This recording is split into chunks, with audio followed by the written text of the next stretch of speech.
Hi everyone, my name is Shauna. Today I'm going to be talking about a topic that a lot of us cannot wait to stop talking about. I'm going to be talking about COVID-19. Unfortunately, my entire family contracted COVID-19. I have a family of 6, including an 83-year-old grandma that we call Nani. She has multiple chronic conditions. My dad is 65 years old and he's fairly healthy and very active. He only has hypertension that is controlled with medication. My mom is 59 years old and she's also decently healthy. She has hypertension that is also controlled with medication, but she does have atrial fibrillation. And I'm a triplet. My brother, sister, and myself are about to be 25 years old, and I would say that we're pretty healthy with no underlying conditions. The last 3 or 4 weeks have been nothing short of a nightmare. Honestly, one thing that really gave me strength and helped my family get through this was watching YouTube videos of people who are going through this exact same thing, reading Twitter threads of people who are detailing their symptoms day to day, Instagram posts, all of that. So many people have been reaching out with their love, their prayers, and their well wishes for me and my family. And recently, I've been getting a lot of questions asking about what we did to feel better, what our home remedies were, what medications we took, and just about how we were feeling, what were our symptoms, and the timeline of our illness. I think this is becoming a lot more personal for people, and it's either starting to affect themselves or someone that they know and love. As Chris Cuomo said, we have a lot of fear because we don't have a lot of facts, and I couldn't agree with that statement more. We really don't know a lot about this illness, and the more people that share their story and let the world know what they've been through, the more information we have to work with. This is why I decided to make this video and why a lot of people have been encouraging me to do so. So I'm going to start by talking about how this all started for my family. Unfortunately, my mom was the first one to become sick. On Saturday, March 21st, she started exhibiting her first symptoms that we didn't even really know was a symptom at that time. She had a red eye. We just thought maybe she popped a vessel or something like that. We did not even think that this could be COVID related. We didn't learn until after the fact that a red eye is a symptom of COVID. She also that night said that she had a little tickle in her throat and it was kind of causing her to cough. The next day, Sunday, March 22nd, we typically get up early and we shower and pray, and in the Hindu household, you touch your parents' feet for blessings. And when I went to go do that day, she said, no, don't come too close to me. And I said, why? What's wrong? And she said, I don't really feel that well. And I said, what's wrong? What do you feel? She began to tell me that the night before she had chills and the tickle in her throat was causing her to cough. I immediately got scared and we put her in isolation. We also decided to put my grandmother in her room and isolate her because we weren't sure of what to do. Thankfully, in our family, we have a bunch of nurses and doctors that we can consult with, and I called around and my mom immediately started a Z-Pack that day. The first 4 days of her illness included symptoms of fever ranging between 99 and about 101.5, body aches, really bad body aches radiating from her back. She also was having night sweats and chills. She felt very cold a lot. On day 4 of my mom's illness, my dad, my sister Sydney, and myself all began exhibiting our first symptoms. We all woke up that morning feeling sick. We knew something was definitely not right. We had body aches. We were shivering the night before. On Thursday, day 5 of my mom's illness, she passed out in the morning. We heard a loud thump and I ran to my dad and I was like, Dad, go check on mom. And he ran in the room and my mom was on the floor passed out. He picked her up and she immediately started throwing up. My sister and my dad were taking care of her and I ran to call 911. When the EMTs came, they decided to take her to the hospital. We were told that my dad was the only one that can go with her, so he drove alongside the ambulance. When he got to the hospital, they told him he wasn't allowed to go in the back with her and he had to wait in the emergency room until further notice.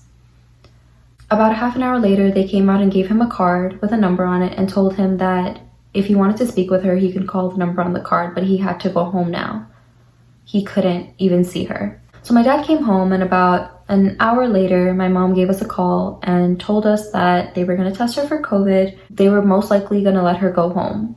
She had no pneumonia as evidenced by her chest x-ray, and her oxygen levels were fine. She had no temperature even, and that was the first day in 5 days that she didn't have a temperature. Her temperature was 98. When my mom came back home from the hospital on March 26th, she was very different than when she left. We could tell that she was extremely weak and tired to the point where she wasn't even opening her eyes when we spoke with her, which was very different than when she left home. My dad, my sister, and myself were still sick. We were still having fevers and the body aches. We also had GI symptoms. But because we weren't as sick as my mom, we really did try to put all of our energy into focusing on taking care of her. My brother's room is luckily upstairs, so we tried to tell him to stay upstairs to keep him from getting sick. And my grandmother, we still had her in her room. We were just giving her food through the door, and she was only leaving her room to use her bathroom. Unfortunately, on March 22nd, we decided to take my mom back to the hospital because she was having severe headaches. That was a symptom we all had, but this day my mom's headaches were so unbearable, we were concerned that she might have gotten a concussion from falling the days prior. She gave us a call about 2 hours later and said that she had definitely tested positive for COVID. At this point, it wasn't really a surprise to us because we had been treating it like it was COVID from the day she started showing symptoms. On March 22nd, she was sent home because she didn't have pneumonia and her oxygen levels were great. The days after she came back from the hospital the second time, my dad, my sister, myself, and mom were pretty stagnant. All of our symptoms weren't getting worse, however, we weren't getting better.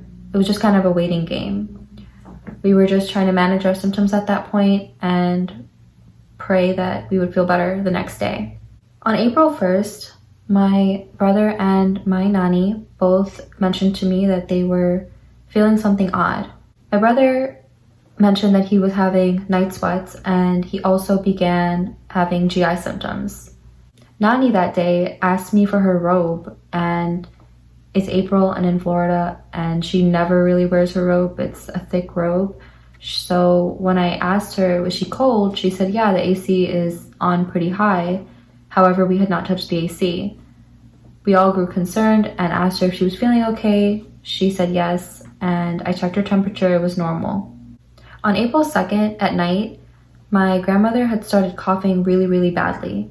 And she also has chronic bronchitis and congestive heart failure. So a cough wasn't very concerning to us. She always has a cough. That night, she was coughing so bad, so my sister decided to go check her temperature. When she checked her temperature, it was about 99.3, and then she rechecked it, and it was about 100.3. She began throwing up, and this is when we decided to call 911. The EMTs arrived and had mentioned to us that they were not able to come in the house because we had a confirmed positive case in our house. They wanted me to get her dressed and take her outside so that they could put her in the ambulance. My grandmother refused to go because she said she was not sick, she wasn't feeling ill, and she wasn't going to the hospital. We had to sign a waiver, and I told them that if she got worse, I would definitely take her myself to the hospital. The next day, she felt so much better. Her cough wasn't as bad, and I checked her temperature multiple times in the day, and she had no fever. The next morning, she woke up very late. She also didn't wake up to shower and pray and eat and take her morning meds like she normally does, which was kind of concerning for me. I decided to check her temperature. Her temperature was about 100.3, and I gave her food and told her I will recheck it in an hour. When I rechecked it, her temperature was 101.4, which is when we all got really concerned. We called her primary care doctor, and he instructed me to take her to an urgent care to get her tested for COVID. At this point, we weren't gonna follow those instructions because she's older and has so many chronic illnesses that my thought process was that if she needed help, it would need it to be sooner than later. She definitely wasn't as strong as my dad, my mom, and my siblings and myself. We took her to the hospital, and they also put her in isolation. When I came back home, I got a call saying that they were probably gonna let her go home because her oxygen levels were fine and she looked pretty good. Her fever had went down to a 99 temperature without any medication, and she didn't look like she was out of breath. We were really happy, and at that point we were just waiting for a chest x-ray and labs to come back. We got a call about an hour later, and the doctor told us that Nani had really bad pneumonia. We were all devastated at this point. My mom was still in isolation, and we were all still not feeling 100%, and we all couldn't be there to comfort each other in this time. Because of her age and her chronic illnesses, we really didn't know how this was going to play out for her. A little bit more about Nani in the hospital. While on the phone with the doctors, they told me that they were going to start her on hydroxychloroquine and Z-Pak. Nani stayed in the hospital for 7 days. Tracking her symptoms was kind of difficult because we couldn't really speak with her. She was so tired and short of breath that when we called, she would say, let me go, I just really need to rest. The only information we got was an update once every shift from the nurses, which we were so grateful for. From what I collected from her and the nurses, the only symptoms that my Nani had was shortness of breath, a really, really bad cough, and a fever that's maintained at about high 99s and low 100s. After about 5 days of treatment with the medication combination, they repeated her chest x-ray. Luckily, Nani's pneumonia had improved.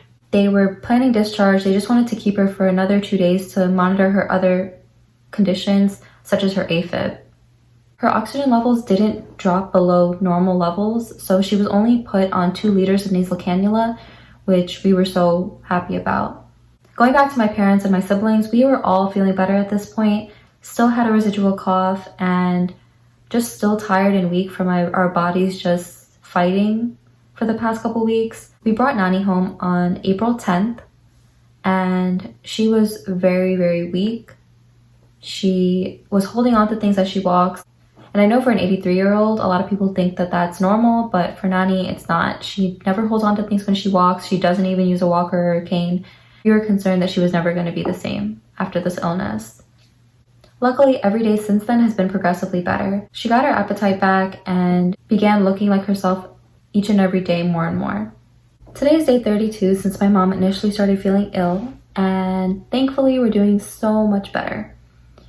We haven't had fevers in over 2 weeks, and the only thing that kind of remained with some of us is a residual cough, and I've heard from multiple people that that's the thing that lasts the longest.